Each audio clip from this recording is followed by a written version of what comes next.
आज के दौर में हम एक से बढ़कर एक फिल्में देख रहे हैं। तकनीकों से भरी इन फिल्मों को देखकर लोग आनंद लेते हैं। मनोरंजन का बड़ा साधन ये फिल्में ही है। लेकिन क्या आपको पता है कि इसकी शुरुआत किसने की थी? भारत में पहली फिल्म कब बनी, किसने बनाई और कैसे बनाई थी? जिस इंसान ने भारतीय सिनेमा की नींव रखी थी उनका नाम दादा साहेब फाल्के था, जो भारतीय सिनेमा के पहले निर्देशक और निर्माता थे। दादा साहेब फाल्के ने साल 1913 में भारतीय सिनेमा की शुरुआत की थी। भारत सरकार ने उनकी याद में दादा साहेब फाल्के पुरस्कार रखा। ये पुरस्कार उन लोगों को मिलता है जो छोटे और बड़े पर्दे पर अपने काम को बेहतरीन तरीके से करते हैं।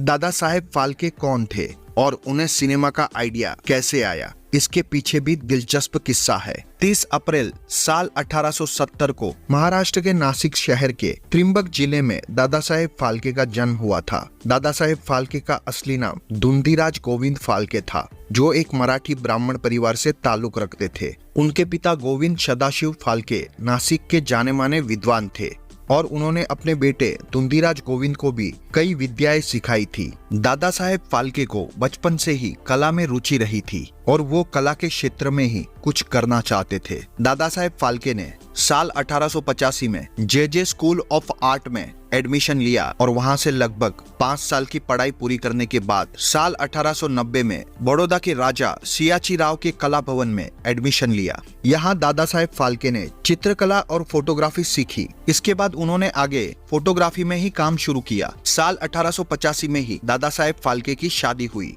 लेकिन जब वो फोटोग्राफी का काम करना शुरू कर चुके थे तो उसके कुछ समय बाद साल 1900 में उनकी पत्नी और बच्चे का निधन हो गया और उन्हें काम छोड़ना पड़ा था।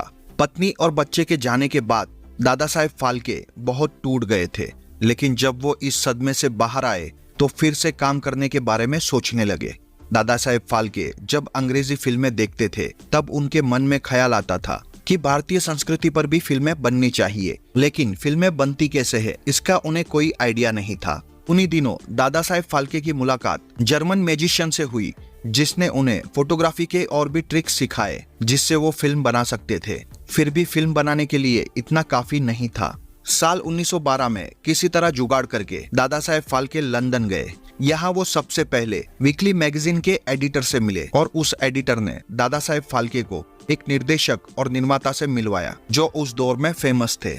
करीब 3 महीने वहां रहने के बाद दादा साहेब फाल्के फिल्में कैसे शूट होती है, कैसे लिखी जाती है और क्या क्या होता है, सब कुछ सीखकर वापस भारत आ गए। दादा साहेब फाल्के का संघर्ष अभी खत्म नहीं हुआ था, क्योंकि सारा पैसा खत्म हो गया था।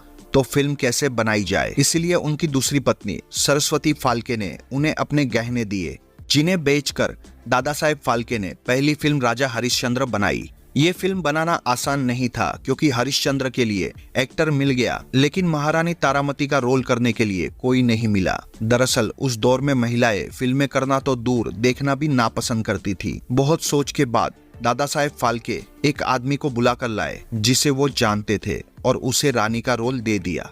ये आदमी उस होटल में खाना बनाता था जहां दादा साहेब फाल्के अक्सर खाना खाने जाया करते थे। 21 अप्रैल साल 1913 को भारतीय सिनेमा की पहली फिल्म राजा हरिश्चंद्र रिलीज हुई। इस फिल्म का निर्देशन, निर्माण, स्टोरी, कैमरामैन और भी बाकी जितने काम थे वो सब कुछ दादा साहेब फाल्के ने अकेले ही किए थे। ऐसा इसलिए क्योंकि किसी को पता ही नहीं था कि फिल्में कैसे बनती है। बताया जाता है कि इस फिल्म को देखकर लोग बहुत खुश थे और ये फिल्म करीब 23 दिनों तक कुछ सिनेमाघरों में चली। दादा साहेब फाल्के ने हिंदुस्तान फिल्म्स नाम का एक प्रोडक्शन हाउस खोला, जिसमें मुंबई के कुछ उद्योगपतियों के पैसे लगे थे।